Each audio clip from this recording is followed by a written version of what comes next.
I do want to make one announcement real quick. So I teach this class from 5 to 6:50. That's this one. I teach the same class from 7 to 7, or from 8:50, 7 to 8:50. So if stuff happens, you're working late, and if you want to come to school later, you can, okay? No big deal. So just, I don't want everybody to say, I want to take it later, and everybody jump in the light class. I'm just kidding. But anyway, just like for, sometimes stuff happens, right?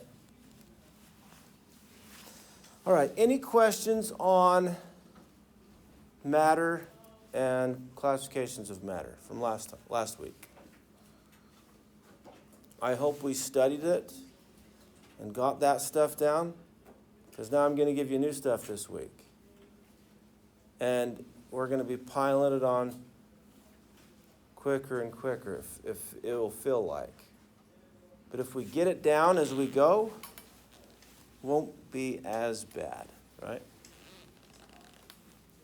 Good? All right. So today we're going to talk about math and measurements. Math. Oh, we're doing math. Oh. Raise your hand if you like math. Oh, fantastic. Fantastic. Okay. Can anybody tell me why you don't like math? No, I'm not going to say anything. Anybody want to take a chance and just tell me why you don't like math? I won't think less of you, I promise. Yes, Laura. I used to not like it because I didn't have a good teacher. Okay. So when I got a good teacher who would explain stuff, I actually liked it because I could actually understand it. Okay. Have a hard time understanding it, hence we don't like it. I like it now. Okay, perfect. And here's what I get. My first year of teaching, I taught math. And did I tell you guys I wanted to teach math? I love math. I still do. But when I taught this math class, it made me think, I don't want to teach math. Nobody likes it. And then as I got my degree in physics and chemistry, and well, why don't kids like it? Why don't people like it? I say kids because I work with kids, okay? I'm not calling you guys kids, okay? Why do people not like it? They don't see a relevance, maybe, sometimes. When the heck am I going to use this crap? Right? Maybe, sometimes. And the cool thing about science, and you guys are all going into the science field. You guys know that, right? Okay, good. But science is where you use math. It's the application of math, okay? So anyway, so we're going to go a little bit over math, and I promise we're not going to go deep in math. We're going to cover a little bit more than if you've taken 10-10, a little bit more math, but still not a ton of math. And this is, well, we'll get there. So let's start simple and then gradually build on top of it. And if we understand the basic ideas that I'm going to show you, then it should all fit together and hopefully help you understand chemistry a little bit better. And maybe help you to like math just a little bit, okay? I'm not here to change your mind to math, but just to, okay, I could see a use of it. All right, first thing I want to talk about today is, in fact, did everybody get those links on the videos? You don't have to watch them because they're just what we're talking here.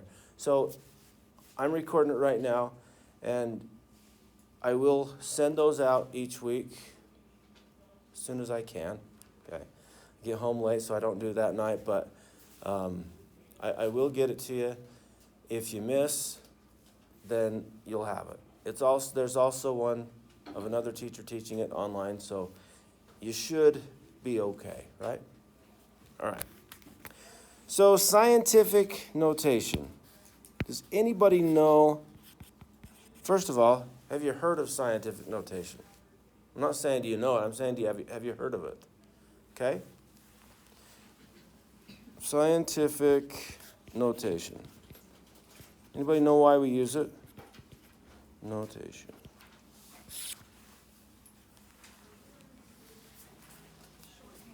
Shorthand, right? To make things simple, shorter, not longer, not big numbers smaller, smaller numbers big, long numbers short, right? So I like that explanation. It's shorthand, okay? So for example, we have a number that we use in this class, and we will use this, and I'll have you do calculations using this number. But more important than this number is the reason we come up with it and what we can do because of it, okay? So in real life, we don't use this number a ton. It's mostly to help us to understand why we can do what we do, okay? So if you understand the why we can do what we do, then what we get into later will make more sense, hopefully, yeah? Okay, so this number right here, 6022, 1, 2, 3, 4, 5, 6, 7, 8, 9, 10, 11, 12, 13, 14, 15, 16, 17, 18, 19, 20 zeros. Okay, so if you wanted to write this down, I counted them for you so you don't have to, it's like, oh, whatever, right? Okay, so this number is icky, yucky, nobody wants to write it. Does anybody know how big this number is? A million? A billion? What? I don't even know the name of the number, right? It's too big, okay? And there's something wrong with this number. Can anybody tell me? We'll talk about it today if you don't know. I don't know what it is. It's this number of what? Right? We've got to include the what, the label, or the unit, yeah? So we'll just say, tack on there, that many atoms, okay? Because this is a real number we use in this class. There's that many atoms in 1 mole of anything. It's like, oh, he's giving all these words. Don't worry about it so much right now. We'll get there, I promise, okay? So let's see, we need to make this number shorter, because no one wants to write that, okay? So let me give you some steps to writing or converting a regular number into scientific notation. And maybe you've learned this in middle school, high school, and it's like, okay, if you move the decimal to the right, then it's a negative exponent. You move it to the left, then it's a positive exponent. Does that make sense in everybody's mind? Huh, that's weird because it doesn't make any sense in my mind. You move it to the right, in the right direction, that's the positive in math, isn't it? And left, that's the negative in math. But if you move it to the right, then it's negative. If you move it to the left, it's positive. Okay. Sometimes in math, we tell you how to do something, say memorize it, just know it, right? Just know it. But if we understand why we do what we do, it's going to be ours, yeah? Okay, so step 1. I'm going to give you some steps, and then we'll do this. In fact, maybe we'll do this as we go. So step 1, we move the decimal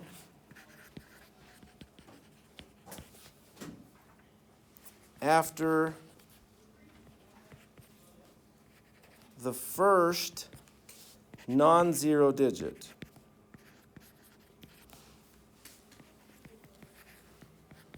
From left to right or right to left? How do we read?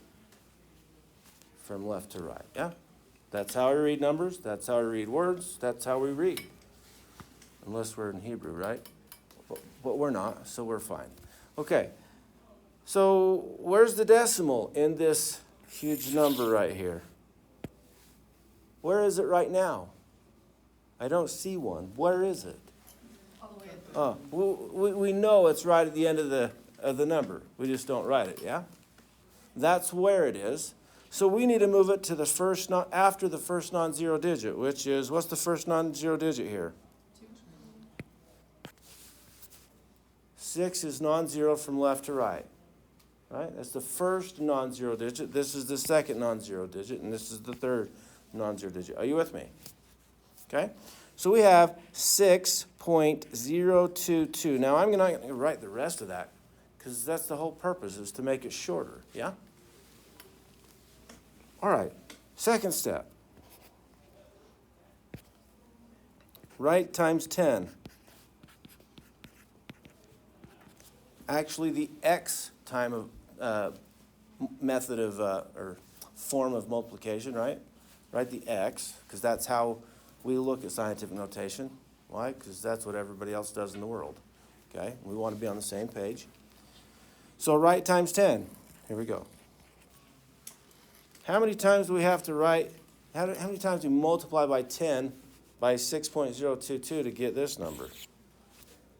You guys know how to multiply by 10? Yeah, just add zeros, right? That's it. So, step 3 is count number of spaces moved. The decimal was moved, or it was moved. So we actually draw this. On huge long numbers, if you just do this, you're going to lose space, lose count, right? So if you just, so start where it begins. So we go 1, 2, 3, 4, 5, 6, 7, 8, 9, 10, 11, 12, 13, 14, 15, 16, 17, 18, 19, 20, 21, 22, 23. Well, what's that number? 23. What do we do with that?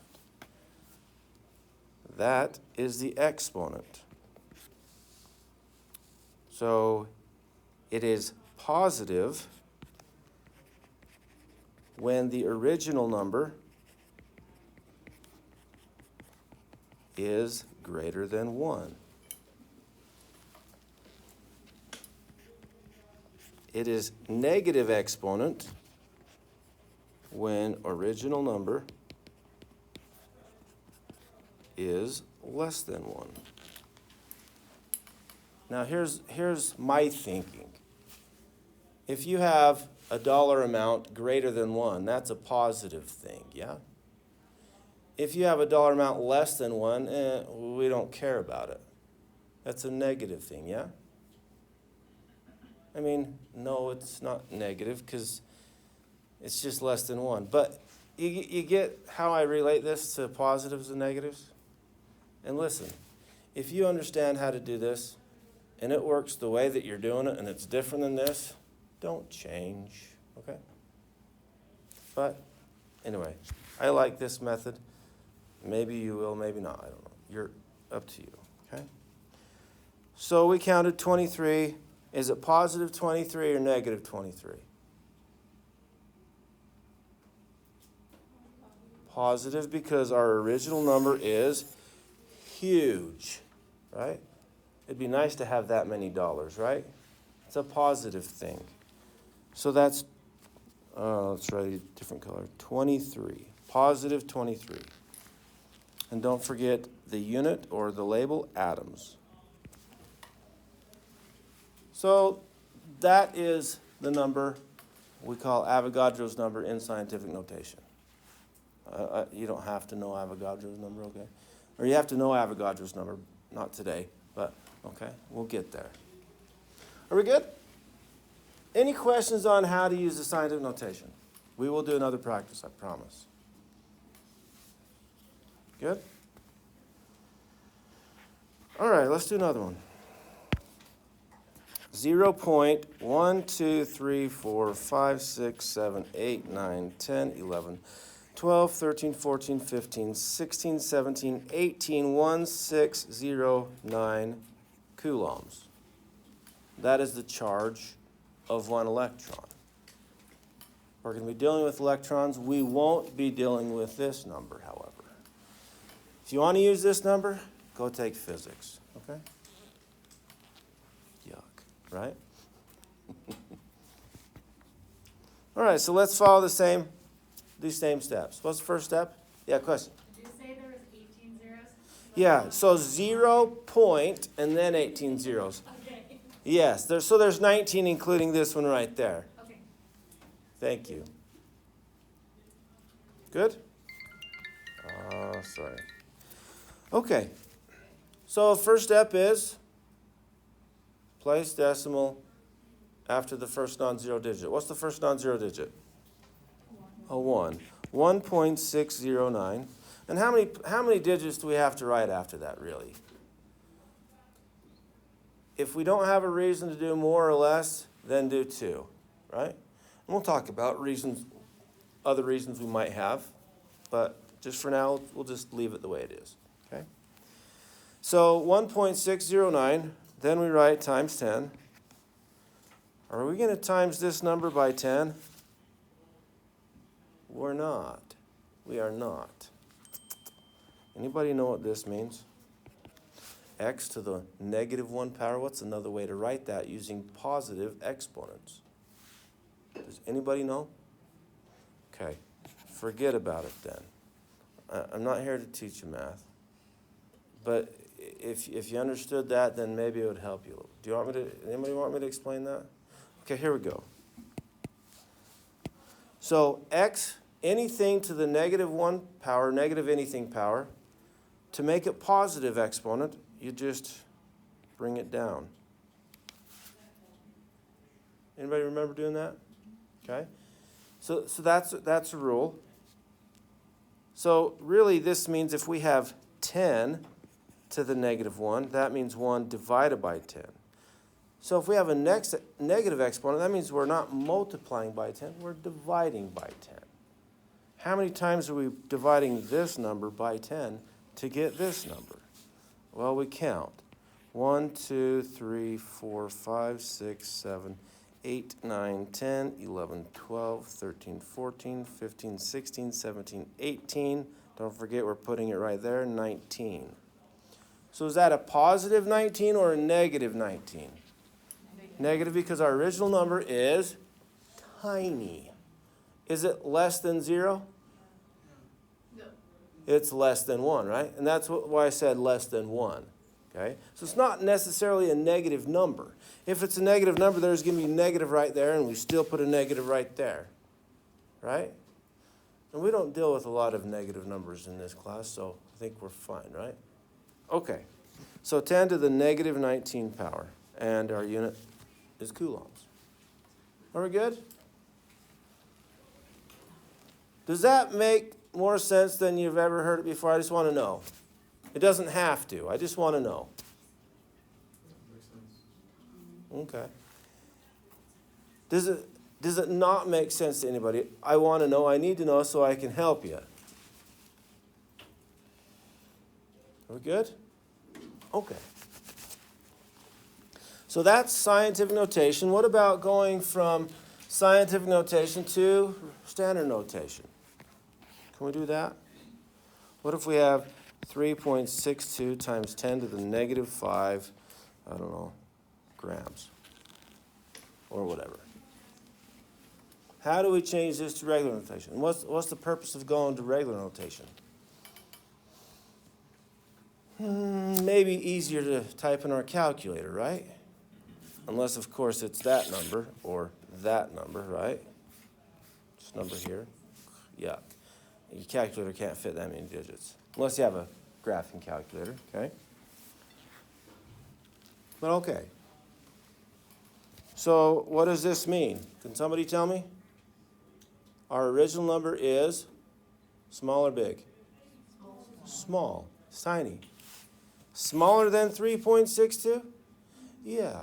So we move it, move the decimal how many places? 5 places to make our number appear smaller, not bigger. So we have 3.62, and if I go this way, it's going to make it bigger, yeah? So I go this way to make it smaller because that's a negative exponent. 1, 2, 3, 4, 5. That's where the decimal goes. 1, 2, 3, 4 zeros. Does that make sense?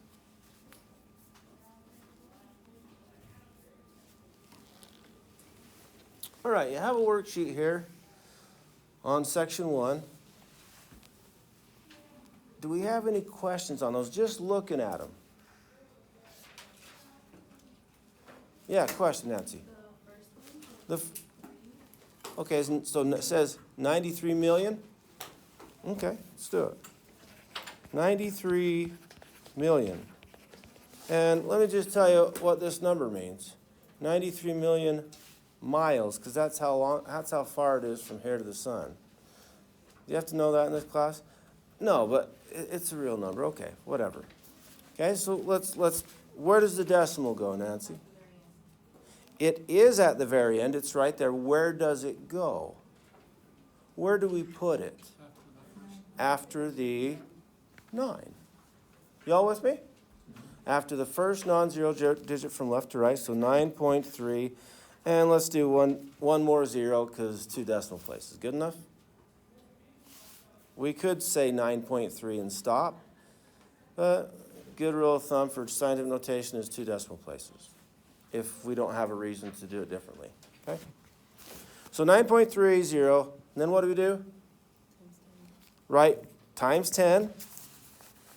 And now our next step is to count the spaces, starting from the decimal to where it needs to go. 1, 2, 3, 4, 5, 6, 7. Is this answering your question? Okay. So it's positive 7 or negative 7? Positive because this original number is huge, right? It's positive for big numbers, negative for little numbers. Are you with me? So that's going to be positive, what did I say, 7? And I can say miles. That's how many miles it is to the sun. Good? Any other questions? Yeah, Manuel. All right.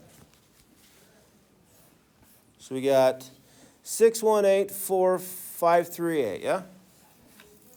6184538. Did I do it right? Yeah. Okay. So if we round to 2 decimal places, do you guys know? I'm glad you brought this up. Do you guys know how to round? I'm going to show you how to round if you don't know. Okay. So we're going to do this exactly the same thing. So the decimal's right there. We want it right there. Yeah. So it's going to be 6.18. If we want 2 decimal places, we look at the next digit to see how we round. If the next digit is 5 or bigger, what do? We round up and make it 6.19. But since it's not 5 or bigger, we're going to just leave it 8. Are you with me? So basic rounding. And then we're going to write times 10 and do the exact same thing. Count 1, 2, 3, 4, 5, 6. It's going to be positive or negative? Positive 6, because this is a huge number. Good? Anything else before? I mean, I can give you all the time you need on this. We can go through all of them if you want. You tell me what you need. Practice a little. How many minutes do you want to practice? 1, 2. Let's take 2 minutes. All right, go ahead.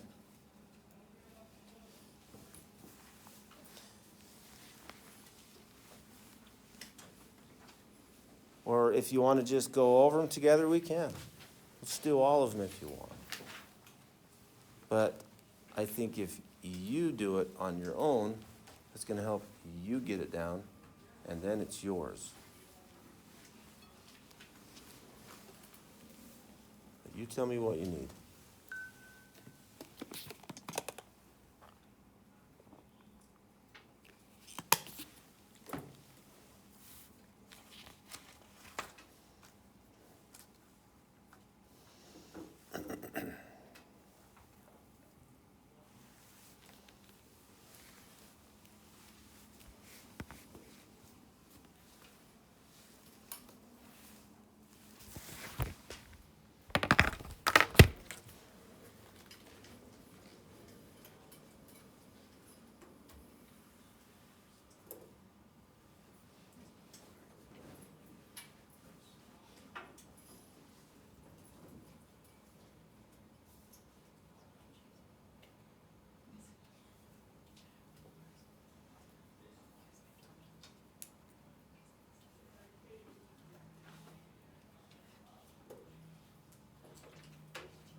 This one?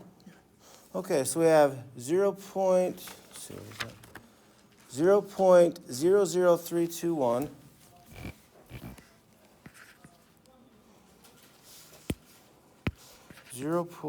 Whoops. 0.00321 times 10 to the what? 5? 4? Is this correctly written in scientific notation? It's not. Okay, but let's change it to, so the ones on the right, you're changing it to standard notation. The ones on the left, you're changing into scientific notation, right? So let's change it to standard notation. Okay. What does this mean? We're going to make this number look bigger or smaller? Bigger. By how many spaces? 4. Bigger because it's a positive exponent, right? So we're going to move it this way to make it look bigger. 1, 2, 3, 4. 32.1. That's it. When I say that's it, I'm not saying that's easy. I'm saying that's all you got to do. Get these steps down. And again, there's other ways to do it. If you are good with another way, yeah, keep it. Okay? Any other questions? Yeah, you bet. Anytime. Good? Thanks for asking. That's how you learn, peeps. If we don't have any other questions, do you want the answers? With that? Yeah. Yeah, let's give you the answers, and then you know better if you have questions, yeah? Okay. So I'm just going to start on the left side, go down, and then on the right side, go down. Good? So the first one is 9.3 times 10 to the 7, 3.84 times 10 to the negative 1, 7.24 times 10 to the negative 8, 5.22, if you round it, times 10 to the negative 3, 6.18 times 10 to the 6, and then the next column, it is 139,300. Next one, 32.1. Next one, 0.005892. And the next one is 0.1234567 zeros after the decimal, 49. The next one is 9,430,000. Good? Any questions? All right, ready to move on? So let's make sure we have that down. And later I'll show you how to use, in fact, I should show you now. Yeah, I should show you now. You guys have a calculator with you? Scientific calculator? Pull it out, and if you don't have one, let's get one. Yeah?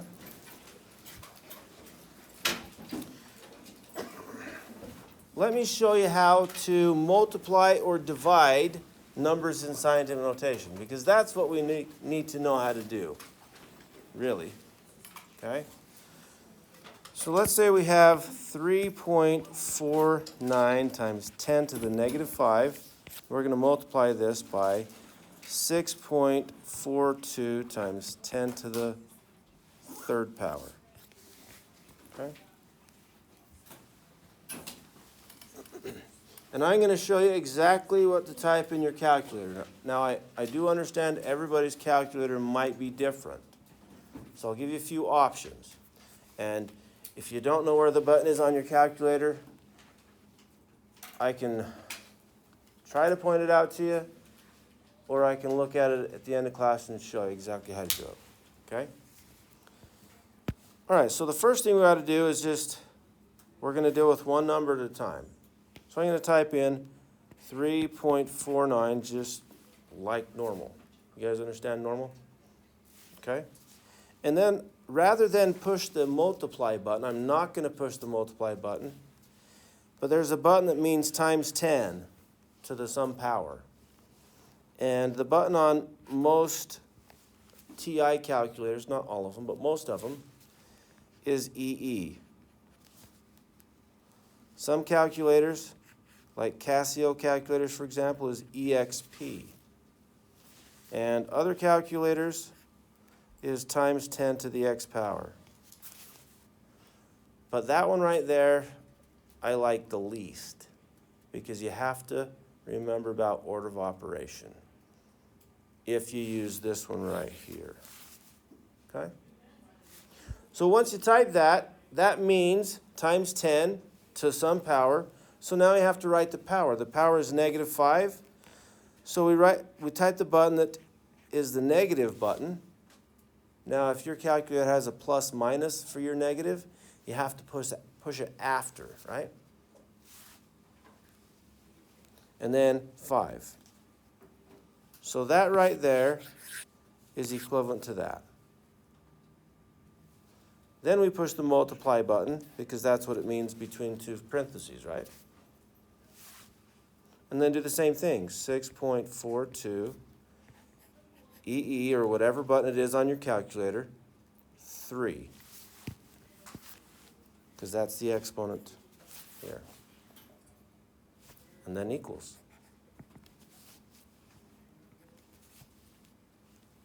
Write that down for reference more than anything else. I have a question. Yeah. So mine has that times 10 button that you don't like. Mm-hmm. So what do I do for it? I hit 3.49. So if your calculator has the times 10 to the x or whatever, then I like to put parentheses around that, and then parentheses around that one. Whoops. Okay. Just so that, I mean, if you just pay real close attention, I think what happens is sometimes you go 3.49, and then you write times 10 to the times 10 to the x, and then you put -5, just like normal, right? And then what it does is it shifts the 5 up top, and then you say times, but it's still up in the exponent. And I think that's what it does. So you got to watch for it. Just make sure it push the over button, and it'll. So that's another way to do it. Okay. Any questions on how to do that? And if it was this one divided by this one, then you just push a divide instead of multiply. That's it. Should we see if we got the right answer? Okay. I'm going to try it, and then we'll see. In fact, can I use this? Okay. So we got 3.49 times 10 to the -5 times 6.42 times 10 to 3. 0.224. That what you guys got? Yeah. Okay. Try it. If you didn't get that, if you need help, let me know.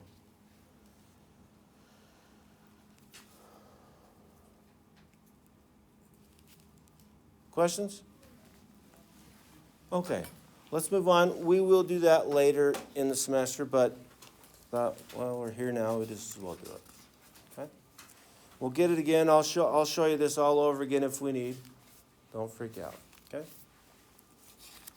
All right. Next thing I want to talk about are units. We talked a little bit about units. Every number needs a unit or a label, right? So the definition of units is the label to a measurement.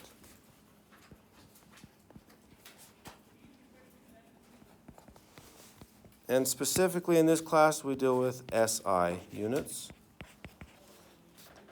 And the SI stands for Scientific International. What does international mean? Across the nation. Worldwide, right? Worldwide. Good?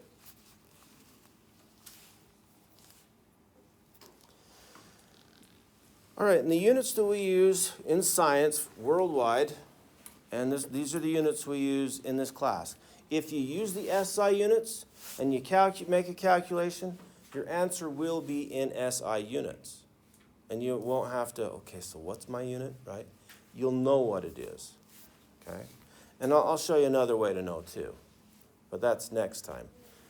Unless we get there, we'll see, okay? So let's talk about some of the main units. So SI units,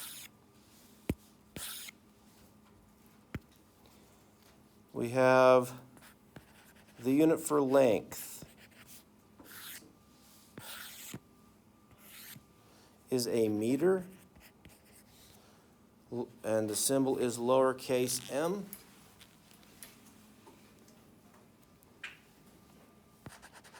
We have mass. Did we talk about what mass was last time? What? Not the unit of measurement. But did we talk about what mass is? Yes. Okay. We all know what length is, right? Okay, good. So mass is, so anyway, the SI unit of mass is a kilogram. Anybody know what kilo means? 1,000. We'll get there. So sometimes we use grams, but the SI unit for mass is kilograms. So if we have 1 kilogram, that's the same as 1,000 grams. We'll get there. Good? Okay, and then we have volume.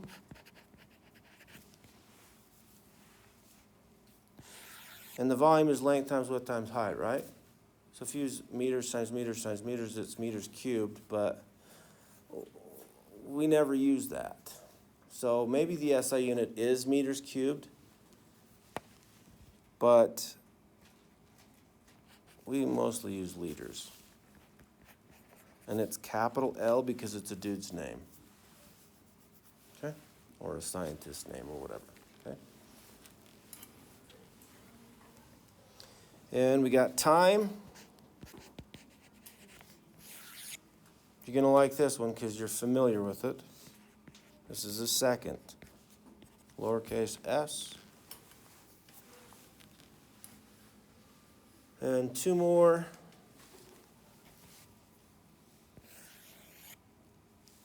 Let's go with temperature. Anybody know the SI for temperature? Degrees Celsius, degrees Fahrenheit. What's the other one? Kelvin. Anybody ever use a thermometer that measures in Kelvin? Yeah, me neither. But that's the SI unit. Anybody think that's dumb? Do you want me to tell you a story? Yeah. Okay. Now, in my high school class, I pull out the Billy Bob teeth and a hat, and I change my. I'm just going to tell you the story. Is that okay? I'll feel like a goof without my Billy Bob teeth, and I didn't bring them. Okay. So, there's this guy. His name is Celsius. And he's a tailor by trade. And he specializes in, you guys know what a tailor does, right? Just clothing to make it fit good, right? Or fit well, or what do you want to call it? So he specializes in jackets. So people come in from around the world, hey, I want one of your jackets. They heard how amazing they are. And he has this scale right here. I'll just draw one.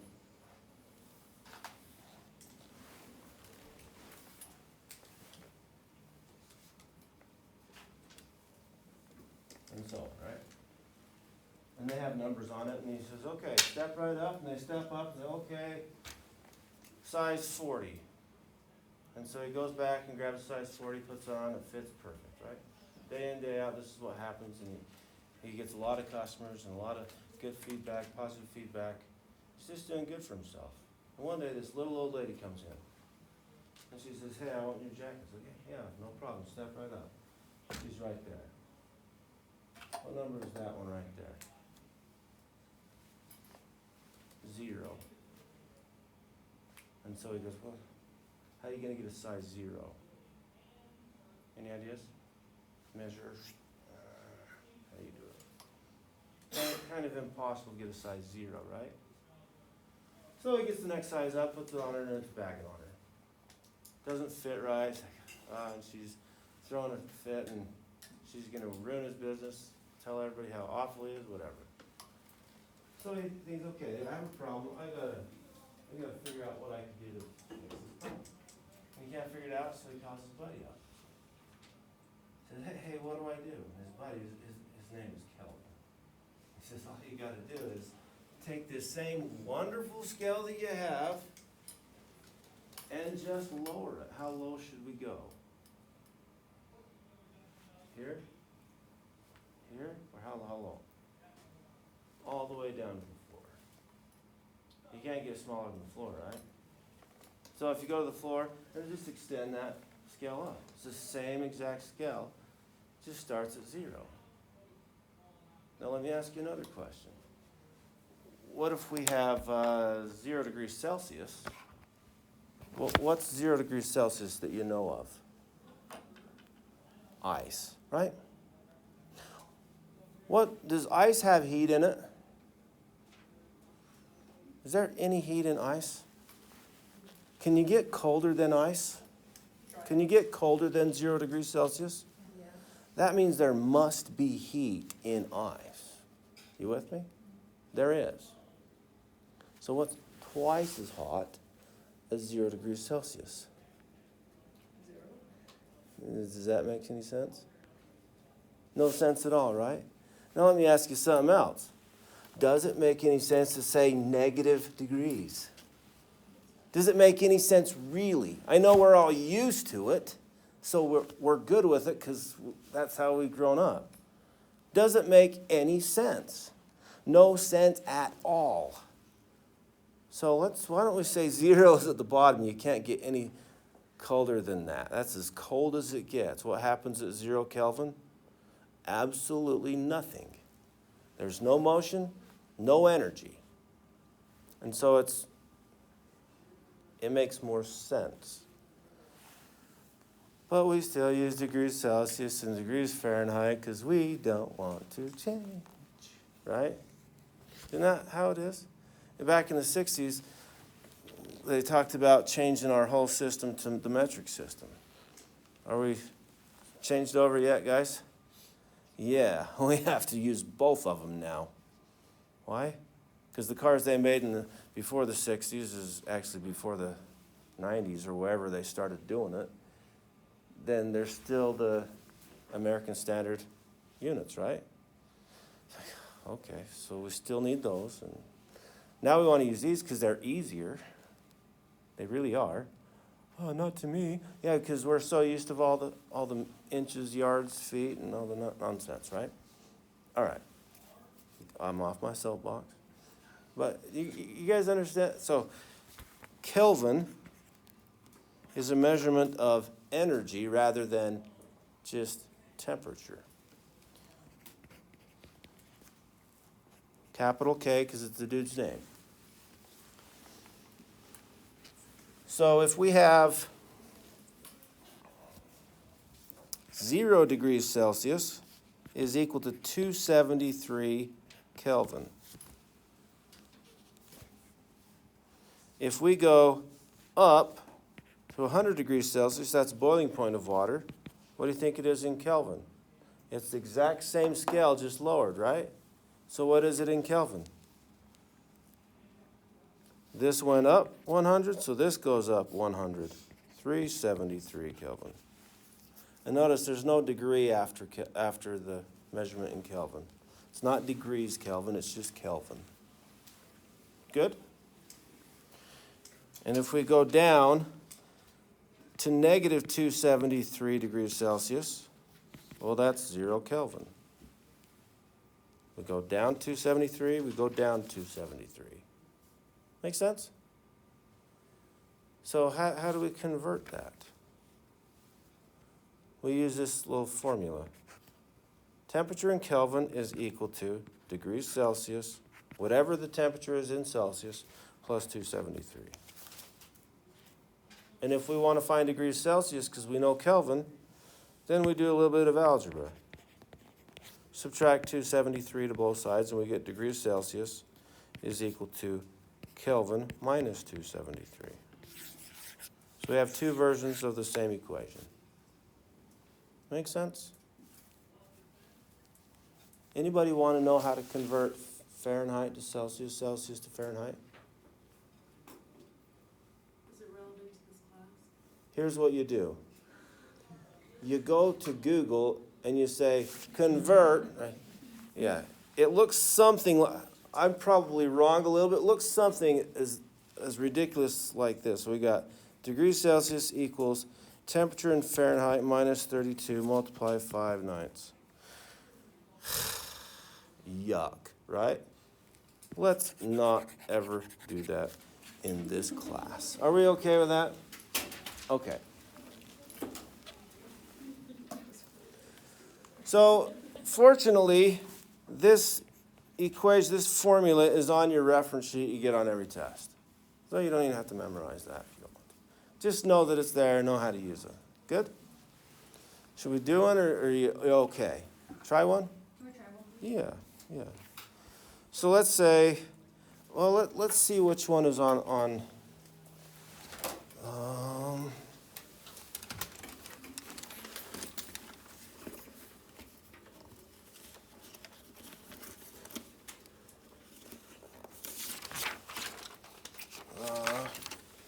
I don't have one. So I don't remember which version it is.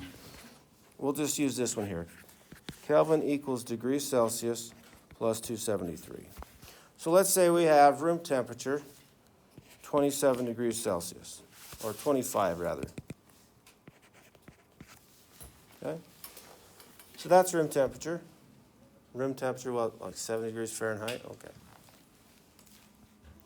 So Kelvin is equal to, we just substitute 25 in for the degrees Celsius, and we add 273.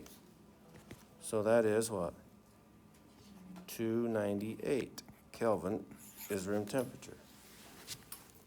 Good? Straightforward? All right, great. So there's one more, in fact, these are the base SI units. We could have something that's derived. For example, I'll just put one more in here. Density. You guys know what density is? It's the ratio of mass and volume, mass over volume, right? So mass is kilograms and volume is liters. So it's kilogram per liter. See how that's derived? We can do speed. Speed is distance over time or length over time. That's length is meters per second. Okay? I'm not going to write that down because we don't deal with that one. But okay. Are we good? Okay, those are our SI units. Any questions? All right, so those are good to know. At least know what it is. Volume is measured in liters, right? What else is volume measured that we use every day? When you go gas up, what do you get? Gallons, right? In every other country, you get liters.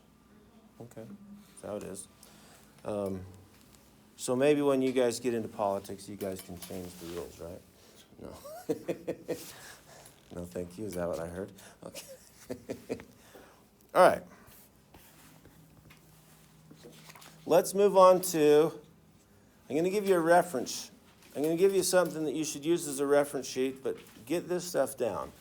And how I would get it down is get a blank sheet after you write this reference sheet down. Get a blank sheet and try to try to write down what I'm about to show you without looking at your notes. All right, so study it. Write it down without looking at your notes. Oh, I missed that. So after a couple days, do it again. Write it without looking at your notes until you get it down. Is that the only way to memorize something? No, it's not. That's just an example, okay? All right, so let's just so that it fits in on your paper, and if you want, you can just make a holding sheet for this. Just you can put this in the back of your, maybe the back of your notebook, and because you're just going to go back to it. I don't know, your call, your notes, you do what you want, okay? So so there's going to be 1, 2, 3, 4,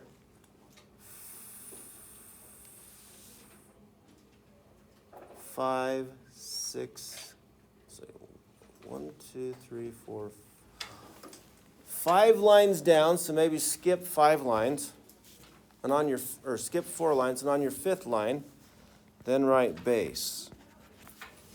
See how I left a bunch of room up top? So on the 4th line down, or 5th line down, write base. Why? It's all about the base. No, Trev. No, I'm sorry. That was dumb. Okay. So the base is just any unit you want. So we'll pick one of those SI units. Which one? Okay, kilograms. Let's change that a little bit. Change it to grams. How's that? I know the SI unit is kilograms, but we'll use grams because kilo is one of our prefixes. So I should label these guys. These are the unit prefixes. What's a prefix? Something that goes in front, right? And what do we use these for? Tell us how big or how small, what size the number is. It's kind of like scientific notation, but it's way simpler. But it's just another thing to remember, right? Okay? But I think it's a good thing to remember because you're going to see it in your lifetime somewhere, especially in the medical industry, okay? You'll see it. So gram is the base, and the base unit we'll just say is 1. What's the scientific notation for 1? Any ideas? 10 to what power? 0. Anything to the 0 power is 1. If you didn't know that, okay. That's okay. All right. All right, let's go a little bit higher. Let's go bigger to kilo. And there's other ones, but we don't ever use, I've never seen them in my whole career, so I'm not going to teach them to you. How's that? Okay? Besides, I don't even remember what they're called, hecto or something like that. I don't know what it is. We don't use it. Okay? So kilo is the next biggest, and that's, so we put it in front, kg, kilogram, right? Or kilometer, or kilo anything. We could even say kilomile. No one uses that, but we could. Okay? And what does kilo mean?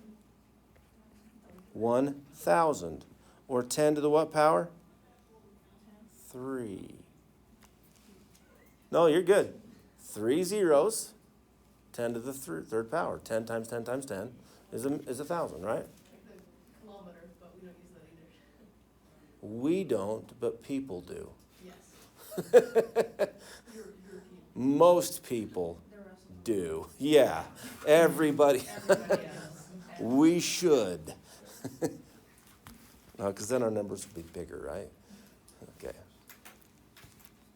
And would have to get, it'd be so hard to change. It'd be easier for our kids if we changed, right? Because then our kids don't have to learn all this stuff that we have to learn. Okay, here we go. Next one. Mega. Capital M for mega. You guys ever heard of this? Do you have time for a story, or should I just move on? Okay, story time? Yay, okay. When I started here at Salt Lake Community College 25 years ago, I took, so in high school I took English 1010, so I got a concurrent credit for that. That was nice. And then I come to college and I took English 2010. What do you do in English 2010, English 1010? You write. Oh, so you got to write tons of papers. And so, actually a type, right? So back 25 years ago, I had this technology, which is amazing, right? I had this device that was about that size and that thin. It was pretty cool. All I had to do was stuff that in the computer, and I could save all my stuff to it. It was fantastic. So cool. I didn't have to get more than one. It was cool. I could just save all my stuff to that. Until I left it in the car and the heat melted it. Then it was gone, right? Like, dang. So I get another, and then you get a magnet, and you get it by a magnet, and it just wipes everything. There's all my work. So I have this problem. I got to fix my problem. I got to do some science and fix my problem, right? So I go to Best Buy, right? Find new technology. And you guys aren't going to believe this. I saw there was this green, this turquoise, it was not turquoise, it was a bright green, blue device. It was about this tall and this wide. Oh my gosh, and add a lid on it. You take the lid off and you just plug it in the computer, save your stuff on it. But it didn't, you put it in the sun and it was okay. And magnets didn't really wreck it. Oh, this is cool.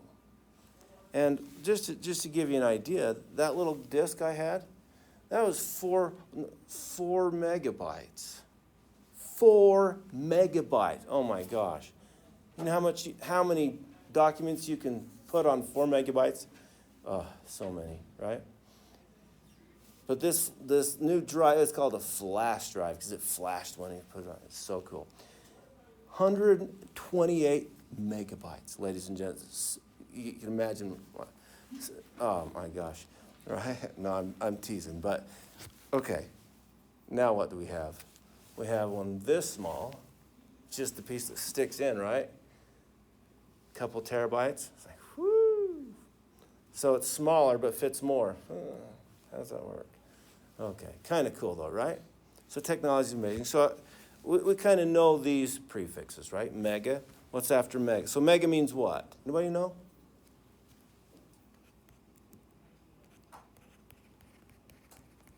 You see the pattern here? Going up by 3 zeros each time. 10 to the what? 6 power. Good.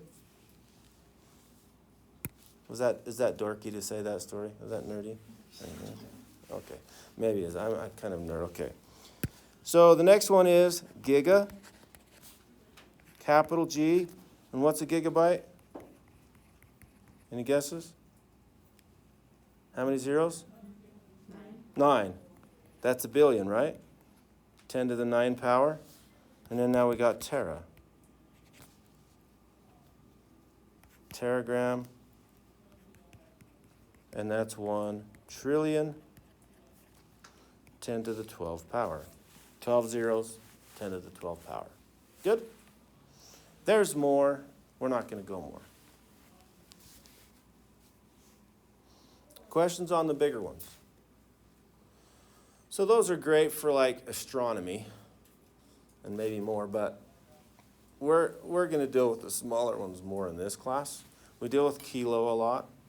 That's probably the main one we use in this class on the bigger ones. But let's go smaller. The next one's smaller, and there's a couple of them, but they're not used, so I'm just going to use the ones that we use. Yeah? Centi, like centigram or centimeter, right? And that is 0.01. Okay, that's a decimal. What is it as a fraction? Anybody know? 1/100th. Okay? Or 10 to the what's? Do you remember how to do 1 over 100 and change it to be 10 to the power of something? 10 to the negative 2. There's 2 zeros, right? Just like we learned in scientific notation, right? The next one is milli. Milligram, that we use a lot. Milligram, that's probably the most used one in this class. Milli. 0.001 or 1/1000th, and it's 10 to the negative 3. So this one right here doesn't really follow pattern, but all of the rest do. It's up by 3 zeros, down by 3 zeros.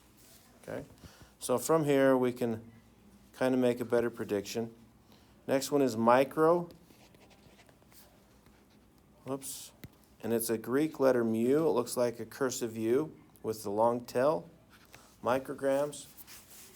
And that is 0.12345 and a 1, or 1 over 1 million. And that's 10 to the negative 6 power. Then nano, lowercase n, nanograms, 0.1234567 and a 1. You following the pattern here? 1 over 1 billion. Uh-oh. I ran out of ink. 10 to the negative 9. And then pico, lowercase p, 0.1234567891011 and a 1. 1 over a trillion.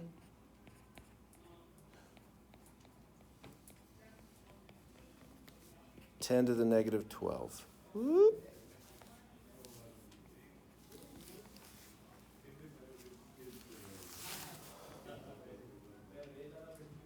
Are we good?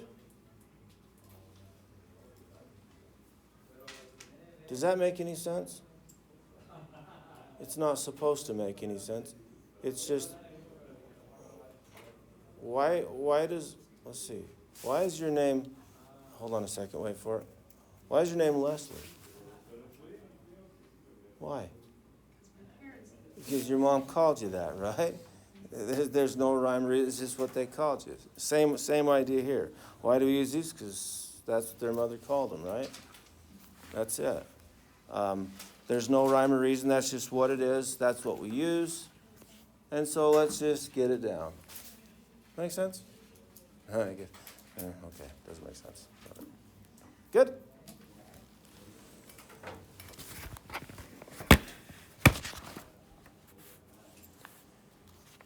All right. Any questions so far? Kind of just a lot of facts. Do we need a break? Okay, I want to just plunge through it and get it done so we can go home. All right. Next thing we want to talk about is significance. Anybody ever heard of significant digits? Sig figs? Okay. Fortunately, I'm not going to teach you those rules. But mastering chemistry uses them. So I can show you if you want on the test. So I remember taking science classes at the University of Utah. And if you missed one sig fig, I was wrong. It's like, oh, come on. It's the right answer. I know how to do it. Okay.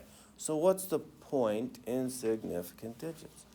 What's the point?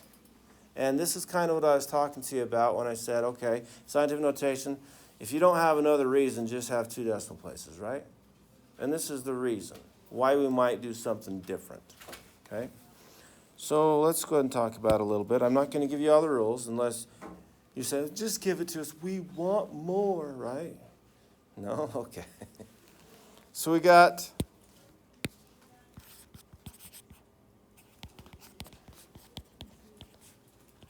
did I spell it? Yeah. Okay. So let's say we take, let's say we're working in a factory and they're building some, I don't know, calculators. And our job is to make sure they're all the same length, right? Because if they're all different lengths, then they try to put them on the shelf and they don't stack right or whatever, right? So we're in quality control and we're gonna measure these lengths. So we have, let's say we don't have a very great measuring tool. We just use a ruler. This will not be the case in real life, but let's just say. And there's my nice, pretty looking ruler. So we got 1, 2, 3, or it's actually more like this, right? If we use standard American, should we use standard American? No, we got to deal with fractions. Who wants to deal with fractions, right? Let's just do 1, 2, 3, 4, boom. 1, 2, 3, 4, boom. 1, 2, 3, 4, boom, and so on, right? So there's 1, 2, 3. And these numbers are irrelevant. I'm just showing you what we might get, right? So we measure this calculator, or whatever it is.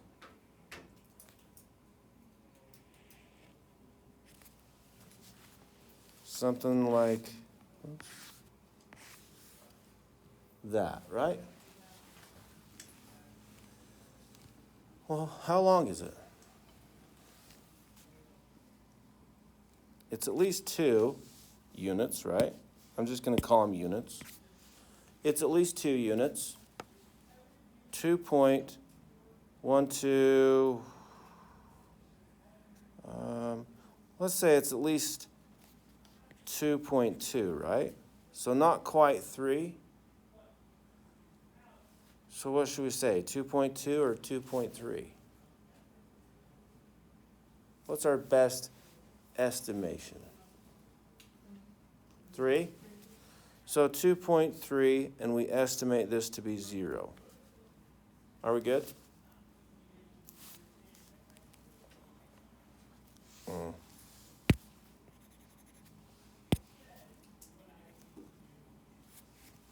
All right. And we get a ton of these. And then we take the average and maybe say that's what it is, right? But what if we got one that was, and let's say we get another tool. We get this tool that looks like this.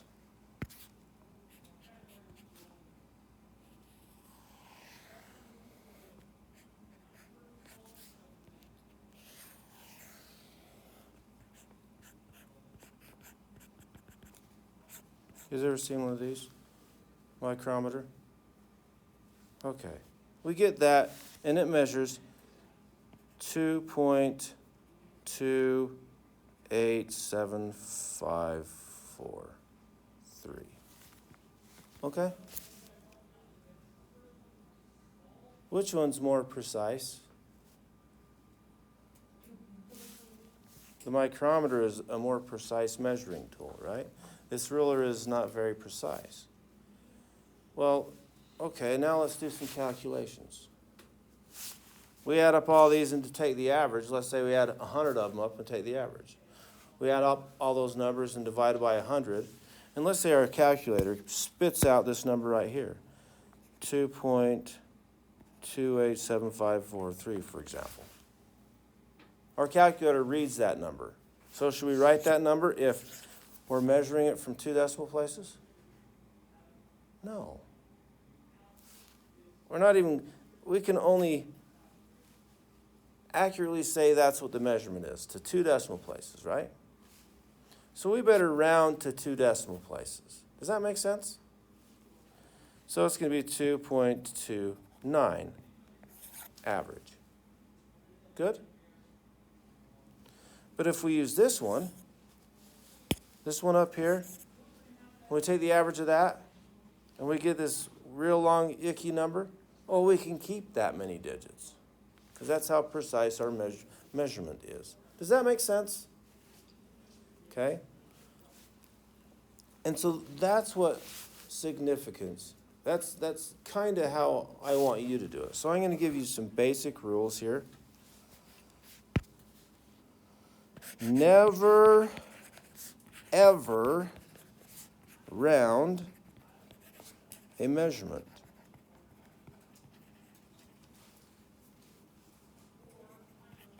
Never. Are you better than the measuring tool? Never, right? You'll always have one estimated digit, and that's based on what your perception, right? Okay. So that's the first rule of significance. Next one is always round a calculation. And where do we round it to? Depends on our precision. Does that make sense? Depends on what our measuring tool can measure to. How many decimal places? That's what I would do if I were you in this class. And if you get it wrong in mastering chemistry, it's because they're looking for so many sig figs. If you read the book, you can read all the rules of sig figs if you want to. If you'd rather me teach you them, I will. Okay?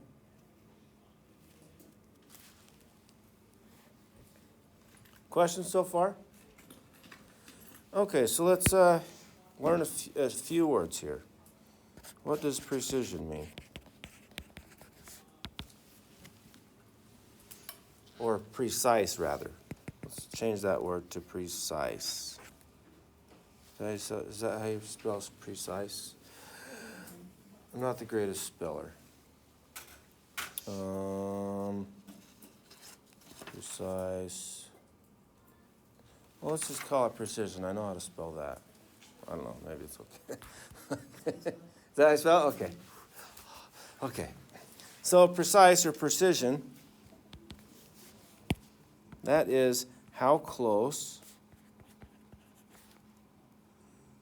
two or more measured values, two or more measured values are to each other. So if I'm measuring those calculators, I measure one to be 2.30, and the next one to be 2.25, and the next one to be 2.31. Those are pretty close, right? That means it's pretty precise-ish, okay? But if I get 2.19 and 2.96, and well, they're kind of far apart. So that tool is probably not a good tool to use, right? And an analogy that the book uses and everybody uses, and why do we use this? I don't know. But I'm going to give it to you anyway because I think it might be useful for the test, okay? Here we go.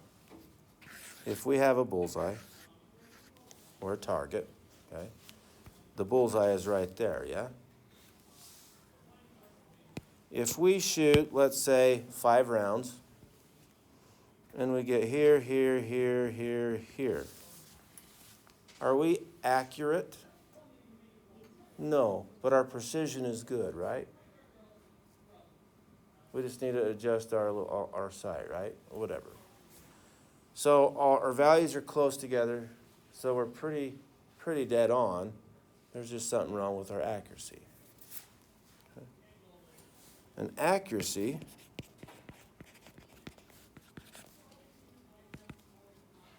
is how close a measured value is to the accepted value.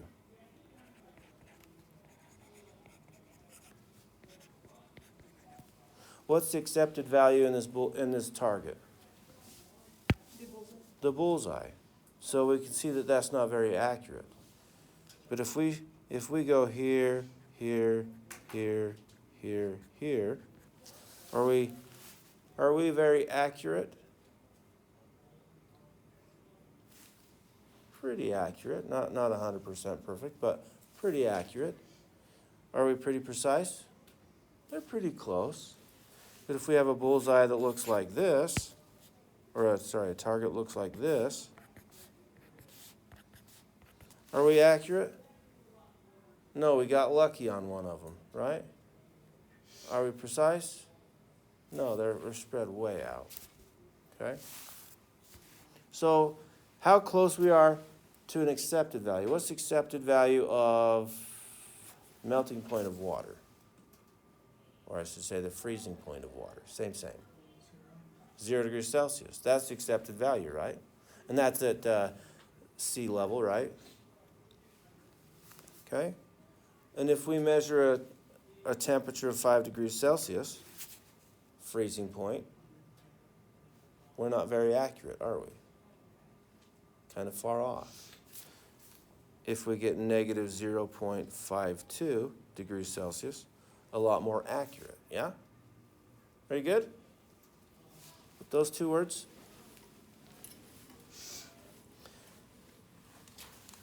All right, so that's all I'm going to tell you about that.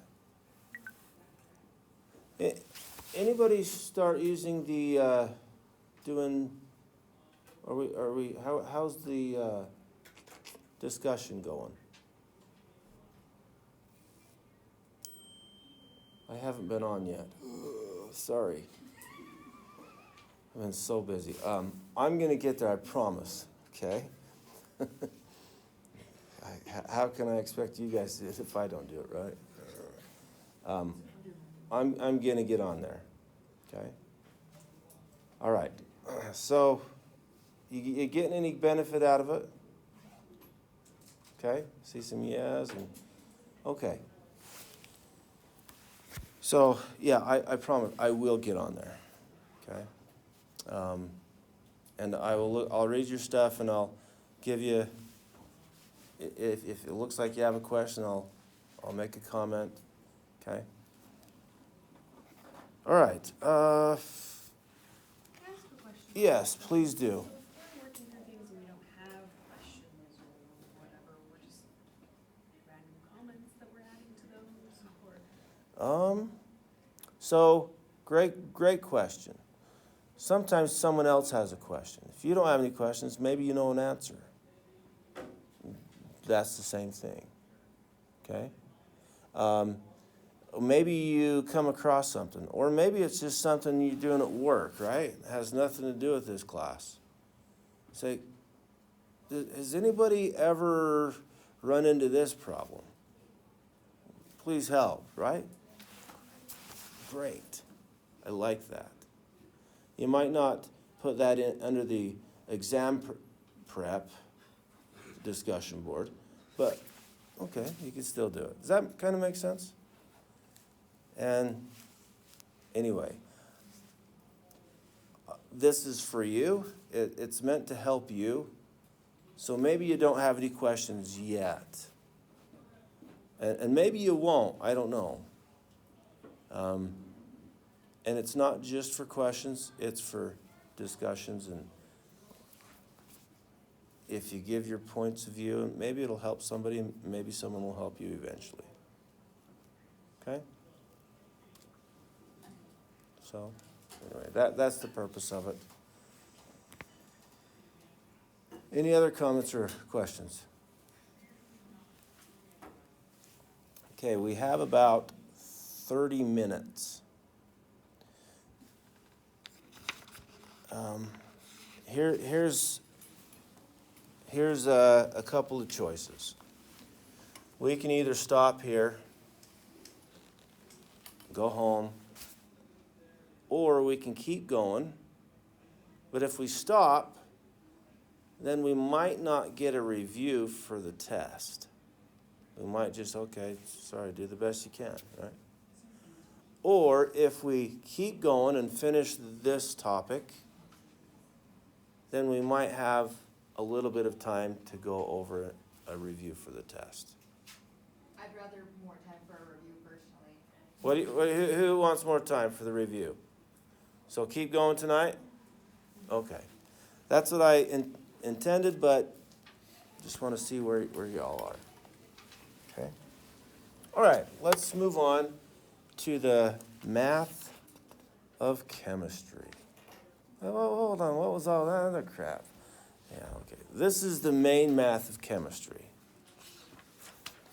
And if you're doing okay and just scraping by, pay attention and get this down. Make sure you understand this. And if you're not getting it, speak up. Tell me you need more practice. Tell me you need more examples, whatever. Okay? All right. So this is called dimensional analysis. Sounds nice, doesn't it? Okay, what is dimensional analysis? Making sense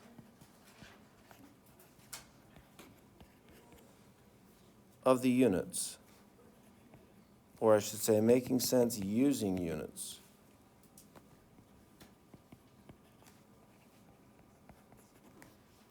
So units are very, very important in a measurement. Do you understand that?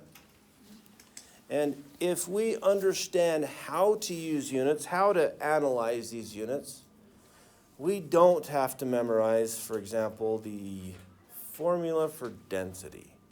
Anybody know the formula for density? Mass divided by volume.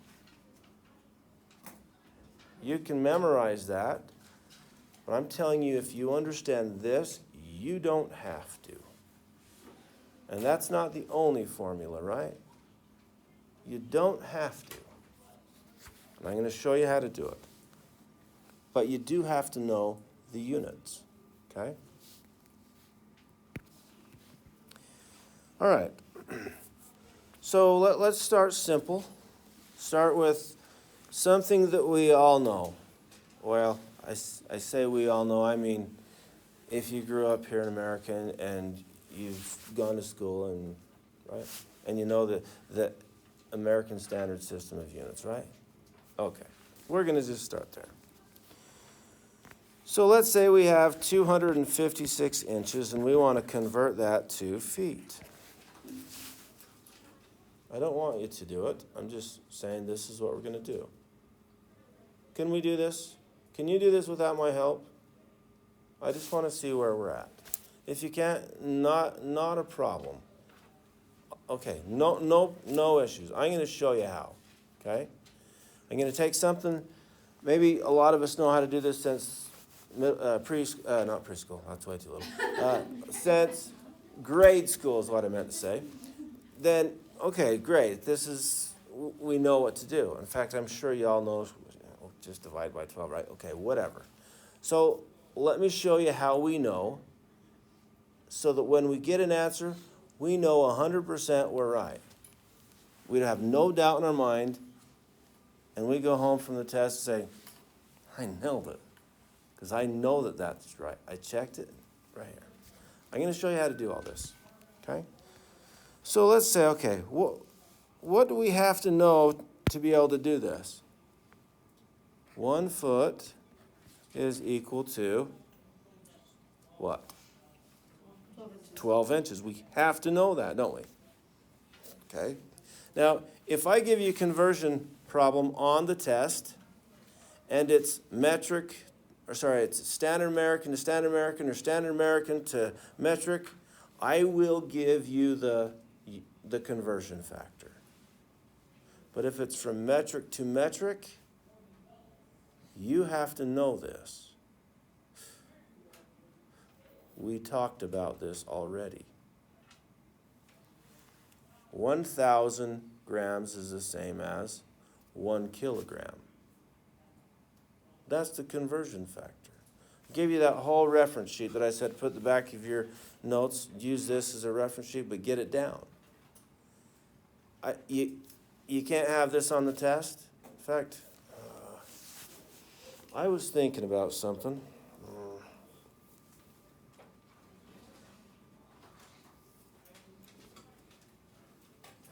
I'm going to try something, and I'm sure you guys are going to like it. Let's say for the exam, you get one 3x5 note card with whatever you want on it. I'm just trying this to see if it makes a difference. Okay? So just because you get a 3x5 card doesn't mean you shouldn't study. If you study your hardest and use this 3x5, I think it'll be worth doing this. But if you say, I'll just write that on my 3x5 card, I don't know. Okay? Study this. Know this stuff. And then have a backup, right? Sound good? Let's try that. Because I know other classes do it, and I don't know. I have mixed feelings. So you guys are going to help me to know if this is something I should do or not. Okay? All right. So anyway, I'll give you the conversion factors for anything standard American, okay? To anything else, if you use it, okay? All right, so let's do a little bit of algebra. You guys understand basic algebra?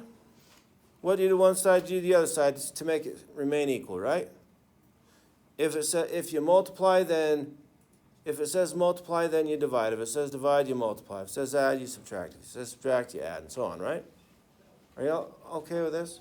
Okay, we're going to just, let's divide 12 inches to both sides. Is that okay mathematically? It's still equal, right? So what happens to the guys on the right side? They cancel, right? They cancel to what? 1. Anything divided by itself is a 1, right? So we can say 1 is equal to 1 foot over 12 inches. Are we good? Okay. Let's do it again. Now we have 1 foot equals 12 inches again. This time, let's divide both sides by 1 foot. Is that okay mathematically? Okay, so it goes away on the left side. We got 1 is equal to 12 inches over 1 foot. Well, if this is equal to 1 and this is equal to 1, then we can say 12 inches over 1 foot is equal to 1 foot over 12 inches. Is that true? So this is a conversion factor, which has a value of what? Starts with a W. 1, right? Okay, nutty guy. Okay, 1, right? All right, so it has a value of 1. Sometimes I wonder why we spell stuff in English the way we spell it. Why don't we just use Spanish? Spanish is way straightforward. It's easy to spell. It's easy to speak. It's just same, all the way through. Okay, I'm sorry. Let's move on.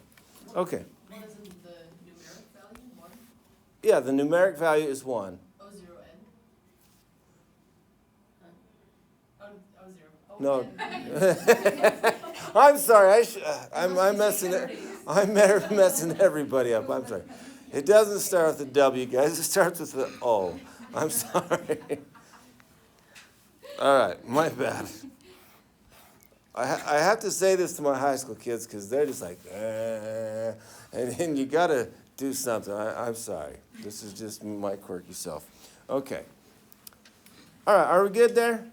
So that's a conversion factor. Now let's convert 256 inches into feet.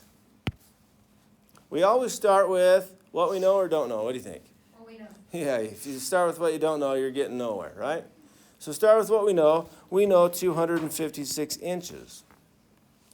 Now, what can I multiply by 256 inches and still get 256 inches long? 1. I don't want to change my length. I just want to change my unit, right? And maybe you guys understand all this stuff, right? Well, I'm just going through like you don't know it, okay? Because this is dimensional analysis. So I'm going to multiply by 1. Now I can multiply by 1. I can multiply by 5 over 5. I can multiply by 1,000,000 over 1,000,000. Or I can multiply by one of those guys. Which one should I multiply, the first or the second? No, second. Second, why? That's right, so we can cancel the units, right? So 1 foot divided by 12 inches. Inches divided by inches is 1. So we can cancel it out because 1 times anything is itself. It doesn't change it, yeah? Are you with me? Okay. So we take 256 and divide it by 12. Maybe we already knew that. It's like, why do we have to do all this crap if we already know how to do it? I'll show you. So what's 256 divided 12? Somebody. 21.33 repeating? Yeah. Okay. 21.3 what? Oh, inches are gone. They're gone. What are we left with? Feet. So we know I know what my units are because that's all that's left. So write everything out. Don't try to cut corners. Okay, and I know this is a simple one. And we're not going to do this in this class really. This one, okay? But I start simple. Now let's go a little bit more complex. Good? Any questions on this? And if we went from feet to inches, then we would use this one instead, right? Do we have to memorize that? No, you just watch the units cancel out. If they cancel, you're doing it right. If they don't cancel, let's say we did it this way, 256 inches and multiply by 12 inches over 1 foot. Does anything cancel? No, and we get inches squared over feet. And that's not what we want, so we can tell we did it wrong, yeah? Okay. Using our units to guide our thinking. That's all we're doing here.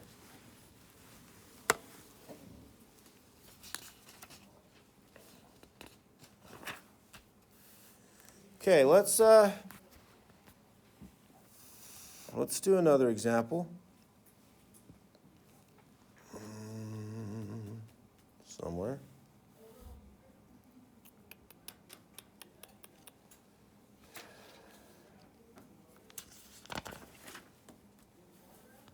Okay, let's do something that's more relevant to you guys.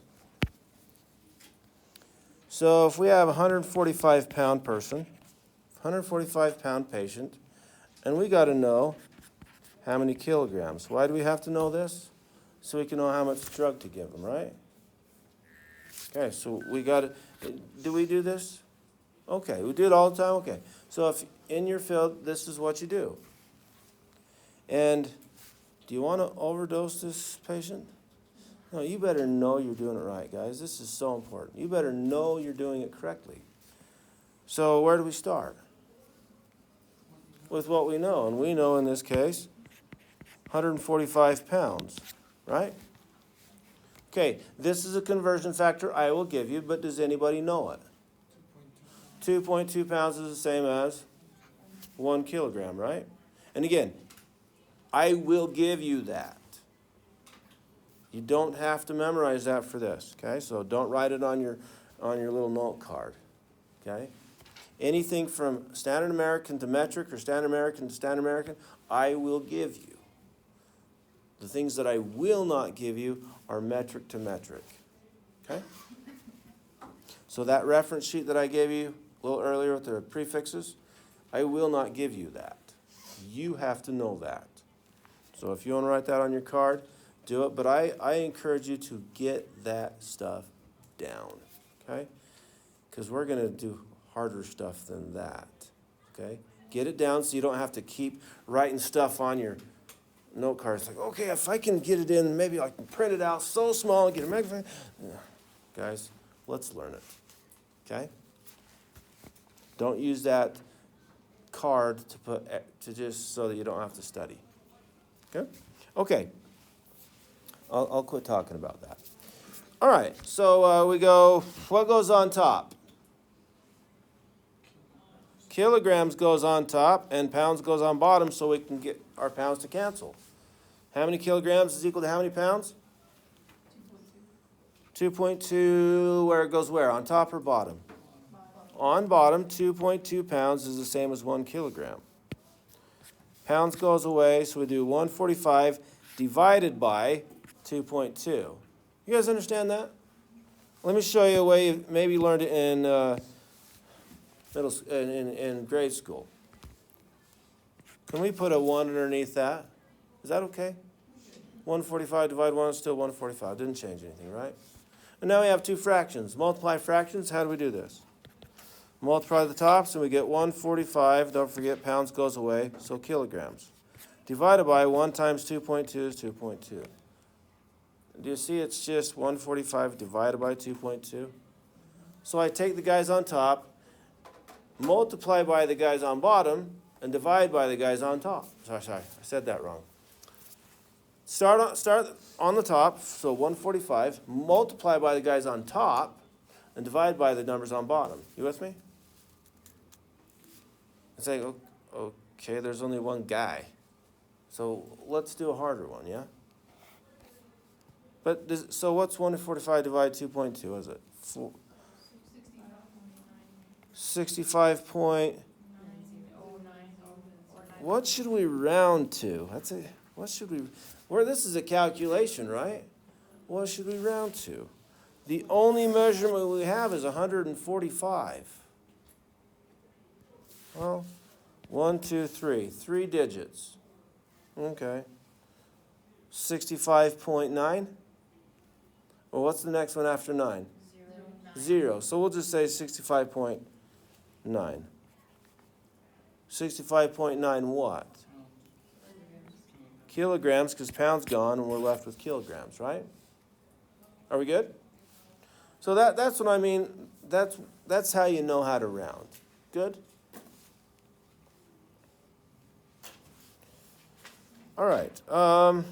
Let's do another one. Let's say we have 4.2 miles, and we want to know how many inches that is. Would we ever do this? Probably not. Okay. And I'm not going to test you on this one, but this is just a longer one, and we will get longer ones. We will. Okay? So let me just show you. So we start with 4.2 miles. Do we know how many inches are in a mile? I don't either. 280 feet in a mile. 5,280 feet in a mile. Okay, so we can go miles to feet, if we know that, right? And I will give you that if it's on the test, right? So what goes on bottom, miles or feet? Miles. How do you know miles? So they can cross-cancel, yeah? Y'all understand this idea? Talk to me if you don't. Okay? So miles on bottom and feet on top. How many feet's the same as a mile? 5,280. 5,280 feet's the same as 1 mile. Okay? Miles goes away. Is that where, are we done?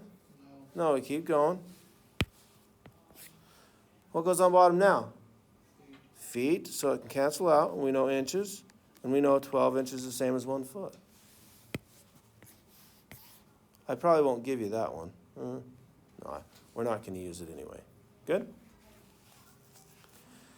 Okay, we're left with inches. That tells us we can stop converting.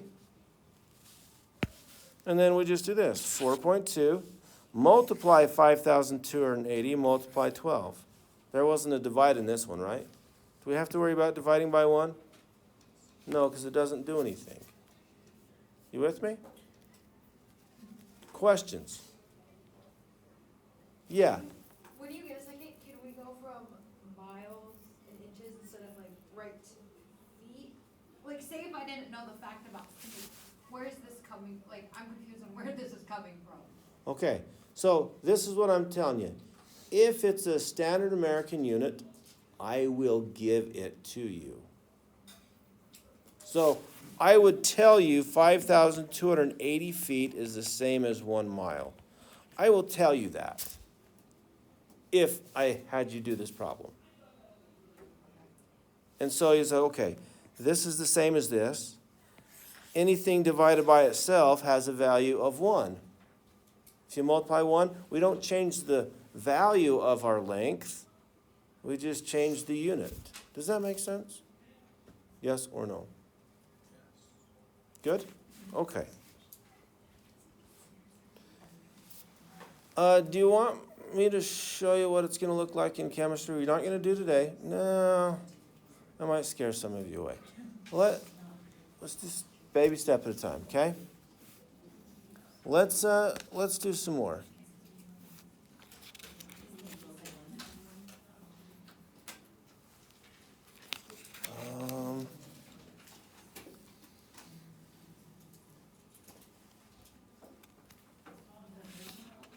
Let's do metric to metric, because you're going to have to know this, okay? Let's say we have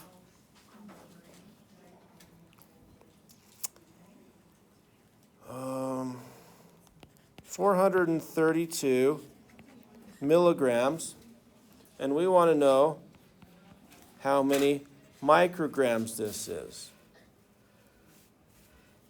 Now, there's more than one way to do this, ladies and gentlemen.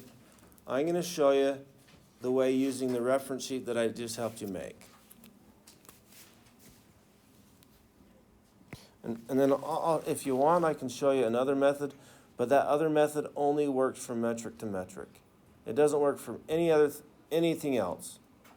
But if you do it the way I'm showing you right now, it works for everything. Okay? But sometimes we like to memorize something rather than just to, you tell me when we're done, okay? So we're going to start with 432 milligrams. What goes on bottom? Milligrams. Does anybody know how many micrograms there are in a milligram? And I'm sure somebody can know and figure this out. I'm sure you can. But well, let's see. Where are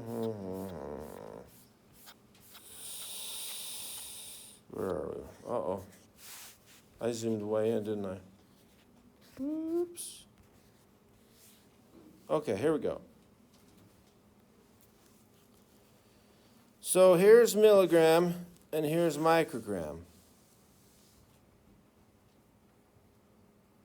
This one's bigger. How much bigger is it? 3 spaces, right? So do we times by 1,000 or divide by 1,000? I'm going to show you a couple ways to do this.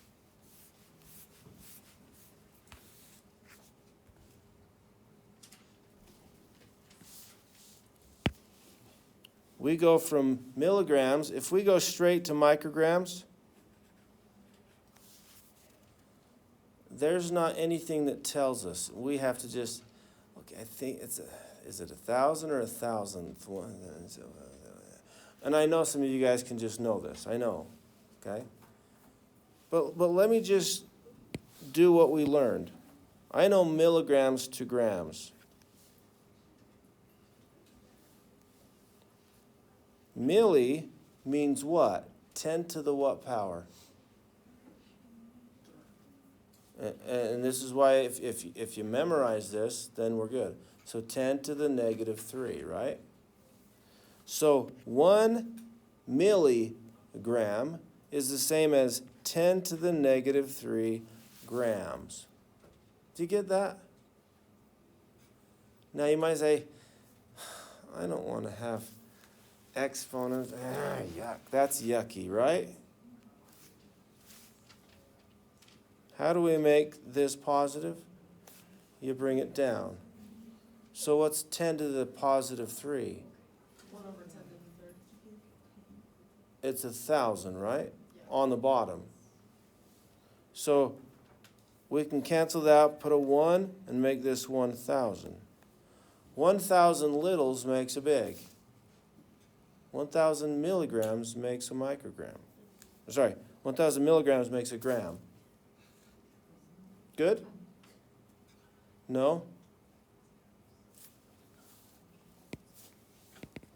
Then don't do it that way. If it's not good, don't do it that way. Do we understand this? Milli means 10 to the negative 3. Do we understand that? It's on our reference sheet. So what's 10 to the negative 3 over 10 to the negative 3? It's 1. 10 to the negative 3 over 10 to the negative 3.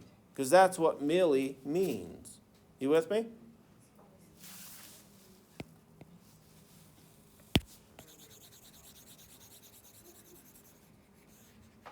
Okay. And I showed you how to type this in your calculator. We can do this, right?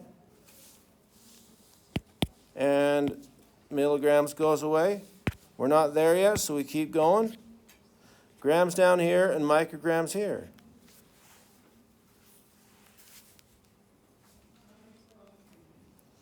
What does micro mean? 10 to the negative 6. That's what micro means.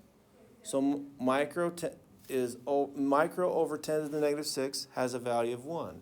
You good? Yes or no? Okay, I'm feeling like I should show you another way to do this. I think so too. I will show you it finished this way, and then I'll show you another way. But the other way only works for metric to metric. But maybe it's worth it. Okay?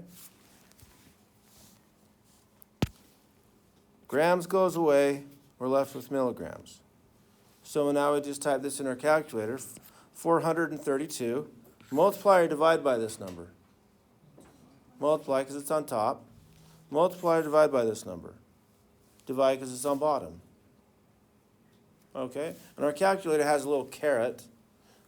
Means raised to the power, right? So we can type this 432 times, because that's times, 10 caret negative 3, right? And then divided by 10 caret negative 6 equals. That's one method. And I feel that, well, you can do what makes most sense to you guys. I would probably write those numbers differently because I understand it mathematically. I would change this to 1,000 and put it down here. Change this to 1,000,000 and put it right here. Because I know what those numbers mean and I know how to do it algebraically. Okay, and you can do the same thing if you understand that. Because that means the same thing, right? And if you don't believe me, you can try it. Are we good? Oh, dang, we're out of time. I didn't finish. Okay, we're a little bit closer though, right? Sorry, almost a minute over. Oh, I apologize. Hey, ladies and gents, thank you so much. I will show you next time this other method. Okay?